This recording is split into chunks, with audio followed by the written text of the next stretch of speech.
It's been quite a day, one that will be mentioned in history classes for many years to come. It's certainly understandable that one might be tempted to dwell on the historic significance of the day's events. However, the state of the economy, the deterioration of the environment, the wars our military are fighting, and other domestic and international considerations don't allow us much time for self-reflection.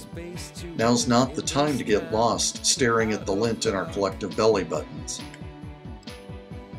If you haven't listened to President Obama's inauguration speech, you should.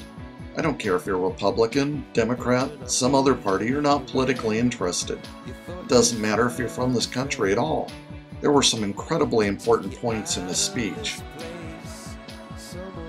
I admit that I'm as caught up as just about anyone in the emotion of the moment. Having elected the first African American president of the United States is a great thing. More importantly, having elected this particular African American president is an even greater thing.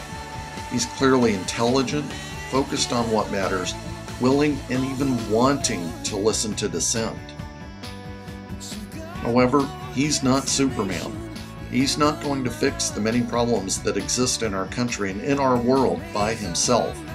One point of his speech was to remind us that fixing the problems we face will happen according to what we do, not just what he does.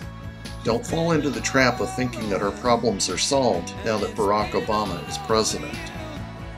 Much of what President Obama tried to accomplish in his speech was to give us the optimism to again believe that we are the agent of change in our lives. A bit of shared gloom has fallen over the people of this country, and like a depression in a person, hindered our ability to effectively face the challenges before us. We have to shake that feeling off and see that what's wrong is within our grasp to fix. Change the world, one person at a time, but begin with yourself. Use less energy. Be smarter about how you drive. Turn off lights that you aren't using. Unplug vampire appliances. Turn down the heat a couple of degrees. Become smarter about your world. Read local and national newspapers. Go back to school, no matter whether you're 20 or 80. Look for international sources of information to get a different perspective on events. Demand change among your political leaders, all of them. Find out what your city council is doing and get involved. Volunteer to work at the polls.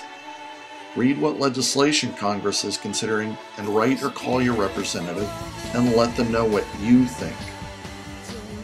Finally, and most importantly, find out who is hurting in your community and find ways to help. Hunger is still a problem in this country. Donate or work at a local food bank. There are a surprising number of people who can't read, so teach people to read at a local library or school. There are people who simply need to know that other people care, whether they have that doubt from illness, unemployment, or for some other reason.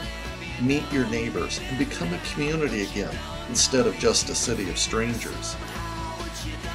Gandhi once said that we must become the change we want to see. That's what today's inauguration was about. Whether you voted for him or not, we have a new president. That change has happened.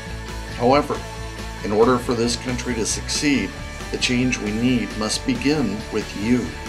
It's time to decide, are you a bystander or a participant?